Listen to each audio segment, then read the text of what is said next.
ป่ะพี่น้องเอ้ยเดี๋ยวเขามาโรงพยาบาลก่อนพี่น้องเอ้ยเนาะเดี๋ยวเขาไปหาน้องจันก่อนไปถามข่าวก่อนพี่น้องเอ้ยเป็นอยู่จังใดนะพี่น้องเนาะ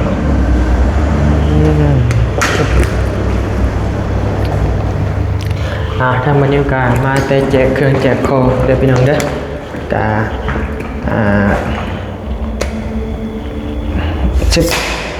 มาได้แจกของกับบาเตียงพี่น้องเนาะกับทักทายสบายดีเด้อพี่น้องเนาะทักทายสบายดีห้องเบอร์ยังวะโดนล็อกแล้วโดนล็อกแล้วล็อกแล้วมันติดเลยใส่ห้องอยู่ใส่ห้องเบอร์สองบ่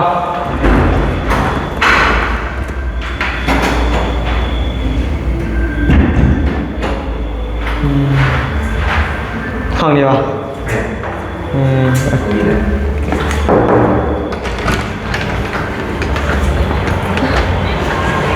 ทำอะไร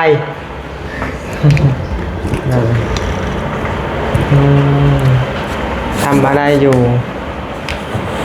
เป็นแนวไล่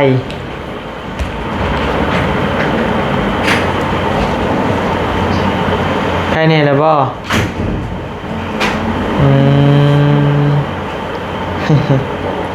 กินแล้วข่าวกินแล้วคือว่าได้ข่าวว่าจากเมื่อ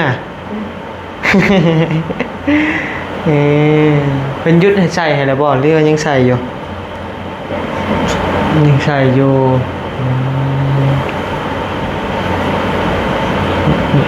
พี่น้องเนาะกินกับหยังของกิน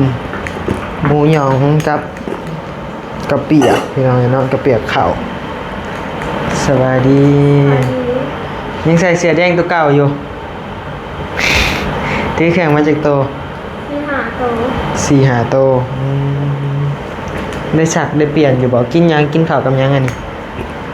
เราซื้อมาให้กินโอ้ยเตียงซื้อมาให้กินมานั่งเมฆต่อบ่ได้มาเยี่ยมมัดมือนี่ก็เลยมาหอบค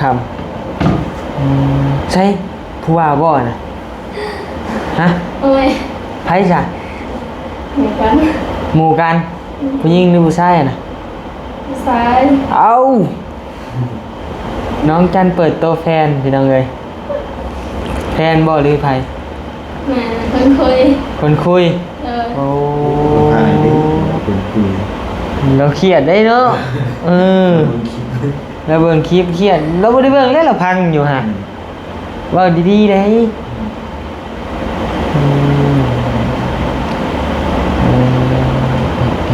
เอาไปนั่นบ่ไปใส่ไปซอยคนก็มาซอยเจ้าเลยดิเจ้าบ่เห็นคนซะบ่ตัวอายคือเรามาแล้วเปียกมาเลยนี่เห็นบ่เปียกหมดพี่น้องเนาะกลับมาเยี่ยมมายามเบิ่งมันยังอ้ายมันซื้อยังไม่กินเลยข้าวยังจะเป็นเขาอย่างไรพวกผู้บ่าวอยู่บ้านใดบ้านเจ้าฮะบ้านทางเจ้าบ้านทางง่ายบ้านใช้บ้านชิโน่บ้านบ้าน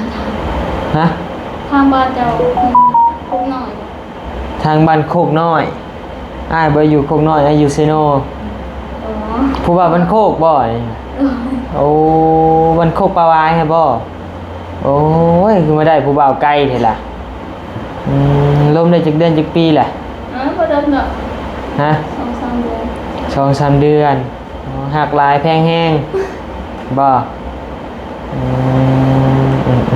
ผู้บ่าวบ้านโคกน้อยชื่อแนวใดน่ะกู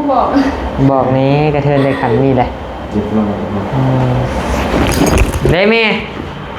ดีไว้ได้สิได้ลูกเคยเลยนี่นั่นเขียวดีเขียวลูกไปเอาลูกเคยบ้านโคกซ้ำตายดีรอได้ภาษาบ้านโคกพี่น้องเขียวลูกเขียวเมื่อไปไว้ดีไว้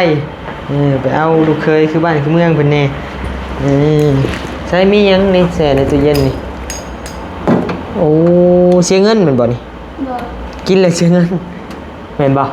ดน กินแล้วเจ้ากินแล้ว กินแล้ว กินหยังแน่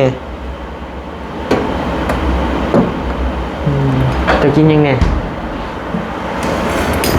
ไปซื้อ โอ้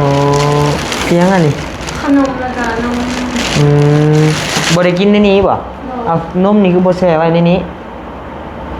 บอกได้เสร็จ แช่แม่แช่แม่นกินแม่ไอ้ก็อยากขนมว่ะจ่ายหน่อยเด้อจ่ายหน่อยเด้อไอ้เมฆเฮามา2มื้อเฮาบายขนมกล่องนี้ยังบ่ได้กินจักเทื่อแซ่บเบิ่งดูแซ่บบ่ลองชิมเบิ่งนั่นเลยโอ้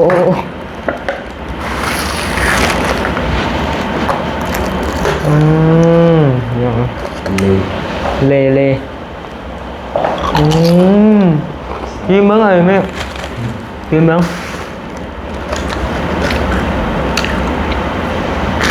จ่ายเงินนำกันเด้อเฮา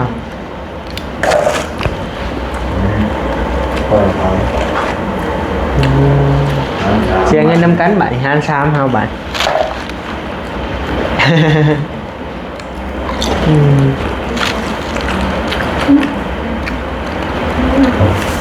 เอาอย่างนี้ก็ ของนั่น เพิ่นจะเข้าห้องน้ำบ่ลูกได้บ่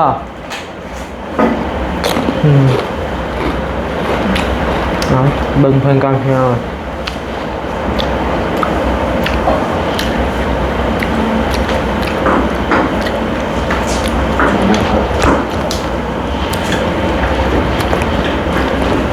ตึบพี่น้องเลยเนาะ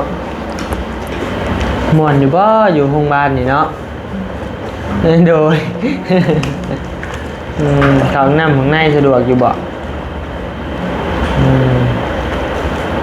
หนีบสายสโลมแล้วได้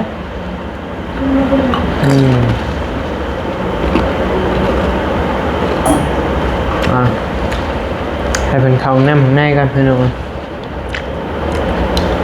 มาลงกับบานิวกันเนาะแซ่บดีน้ำเลกะเอาอีกวะนะมาเด้อมากินเด้อ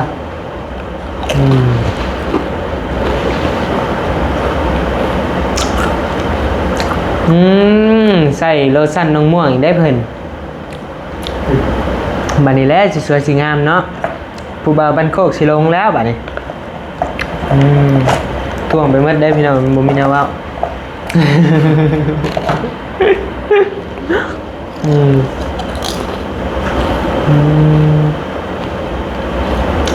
กามื้อนี้หาทางบานิวเดินทางมาแต่เมืองหนองบกได้พี่น้องเด้อแขวงคำม่วนได้พี่น้องเนาะก็ไปเบิ่ง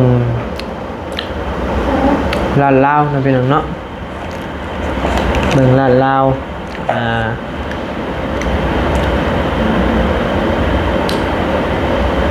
น้ำท่วมพี่น้องเลยเนาะ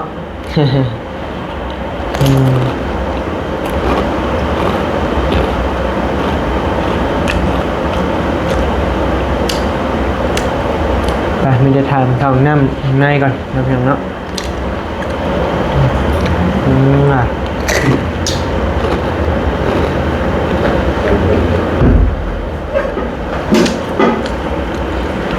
บ่พยุงก็ได้เนาะย่างเองได้เนาะแม่เนาะบ่ได้เมื่อยบ่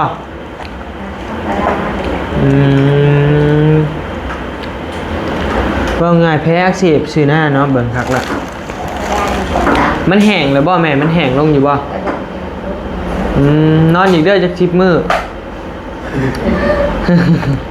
เอ้าเป็นหยังนอน10มื้อเป็นหยังให้มันดีคักๆจังมื้อเนาะอันน่ะอาจารย์ได้เศร้าเลยไหวนะค่ะใช้จ่ายเลยที่เนี่ย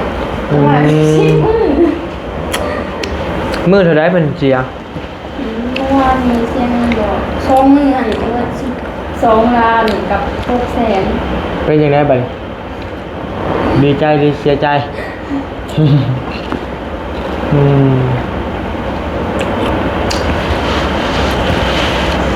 จะอย่าแล้วอยู่ไปจนมันดีมันเศร้าพุ่นแหละ เงินบ่พอขายงัวมีบ่งัว มีกับหลาน ขายเม็ดเป็ดมีบ่เป็ดขายมันบ่พอเด้ บัดดีบัดเช้าเมื่อเลยกะควงไว้อ้ายกินตัวหนึง หยอกได้พี่น้องเอ้ยบ่กินดอกว่าคนสิกินนี่ก็เป็นโรคกระเพาะอยู่ให้แม่กิน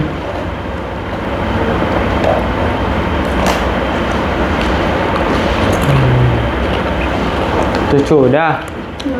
เลย อดเอาจังหน่อยก็เศร้าประมาณอีก10 มื้อเศร้าเลยแลนได้เริ่มอ่ะอดเอา เนี่ยได้ก็ดีจ้ะ ดีเลย อยู่หัว10 มือเลยได้ก็ดีด้วย ได้เชื่ออ้ายแล้วมันเริ่มแห้งเลยเด้อ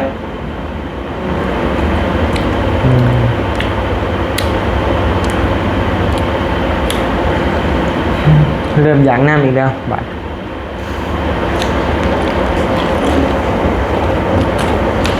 ก่อนมาแล้วยังไม่กินเขาวบ่มีน้ำกันเนาะอยู่นี่กัน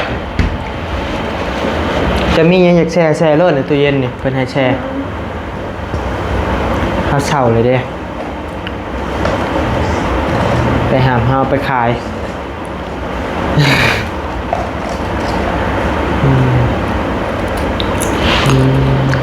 ซื้อหยังแฟนน่ะฮะ บอก เป็นหยังจังบ่บอก บอกก็พูดจังเนาะ มันก็อยากฮู้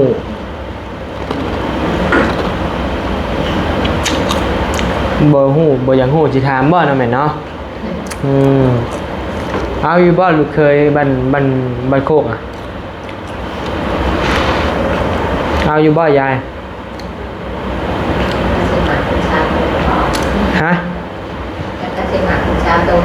บ่มักจังได๋เห็นเราโทรลมอยู่บอกแล้วมาหาได้ไหมเฮ้ยมาซื้อข้าวเคยกินแนวนี่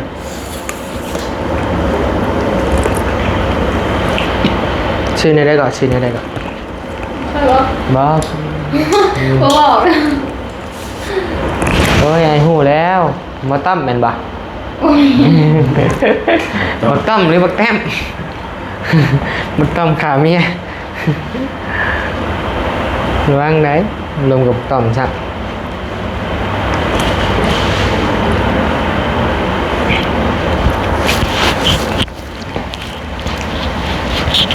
คือว่าเช้านี้นี่เอ้าไปเอ้าคนรอ เป็นยังไงพี่สาวสีแดงเท่งใจขนาด สีแดงแข่งใจบ่เมฆ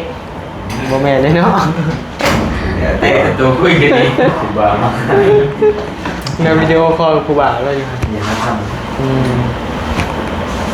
สีแดงแข่งใจบ่าวบันโคกทึกเนาะ ำใครต่อมันคุก เอ้าบ่าวบันโคกปลาวาย ใครวะสบายดีเลยใครต่อมันคุกวะ เด้ถามเพิ่นเลยนี่เพิ่นว่าแฟนเพิ่นอยู่บันโคกปลาวาย โอเคมีสาวยิ้มเปื้อน นึกถึงใจลูกเคยวะ ข่าวกินน้ำแล้ว กินแล้ว โอเค เกิดมาเปียก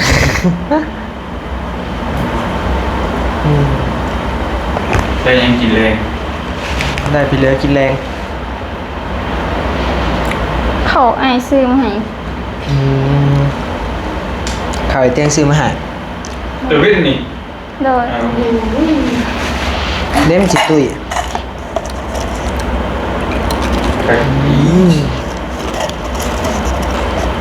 มีบ่ชงเสือเปลี่ยนกันละ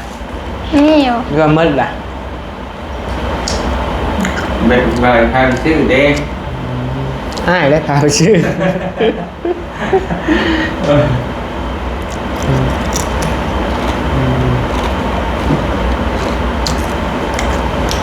มาแต่กับบะเตียงพี่น้องเนาะมาอ่าแจกเครื่องแจกของนั่นแหละพี่น้องเนาะคือพี่น้องหัวนั่นแหละคุยกันมองกันถ่ายแล้ว โดย นี่คุยเผ็ดแป๊บ โดย เอสซีกับทักมาลายในช่วง เอาบ่ไปแจกเอาบ่ไปแจก ได้ไหม อันนี้ทั้งนั้น คือบ่าวถักเด้อ หืมคนมีแฟนบ่ค่อยจะคุยนำปันใดอืมหยอกโลดหยอกกันมาบ่เป็นหยังดอกว่าก็น้อยคนมักหยอกระวังแต่ไอ้มักเลยก็พอนี่แล้วหยอกเด้อพี่น้องเด้อเนาะ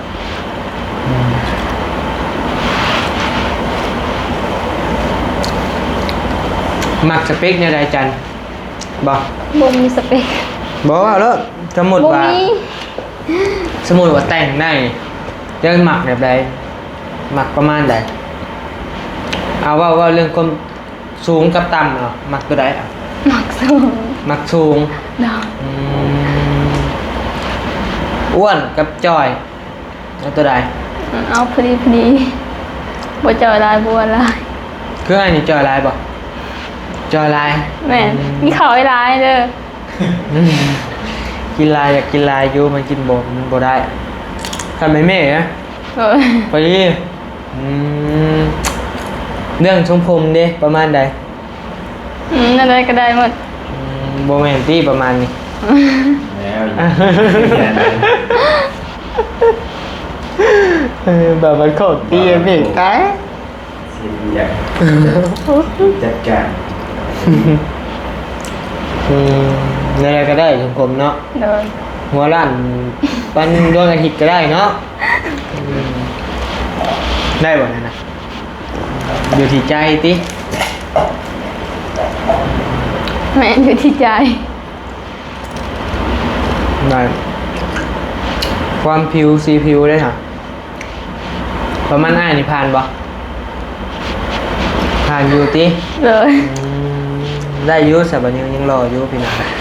ได้อยู่ดังดิ ผ่าน โอ้เห็นบอกพี่น้องไงยังมีอยู่สเปกที่เรามักอะเรื่องการแต่งตัวได้หมักสไตล์แบบใด จะได้ก็ได้ไหม บอกว่าเนี่ยตัวเองหมักอะนะสมมติแล้วใส่แต่สลิปยางได้ฉะมักจะบอก มาก็เห่าแล้ว แม่ ใช่ไหม เราจะหัวพี่น้องไง มาก็เห่าแล้วใช่ไหม มาก็เห่ากันนั่นแหละไงยังทำหมักสไตล์เดี๋ยวชงเอบอหรือเด็กช่างหรือ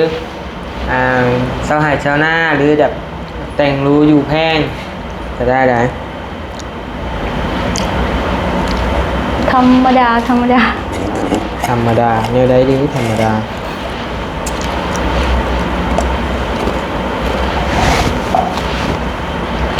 ได้แล้วพี่น้องเลยเนาะว่าอะไรอาการแม่ก็ดีขึ้นแล้วเนาะ เดิน แห้งแล้วไปโอเคพี่น้องอยู่ดีไม่แห้งพอๆกันใหม่ในคลิปหน้าสำหรับคลิปนี้ลาไปก่อนแล้วสบายดี ไปดี โด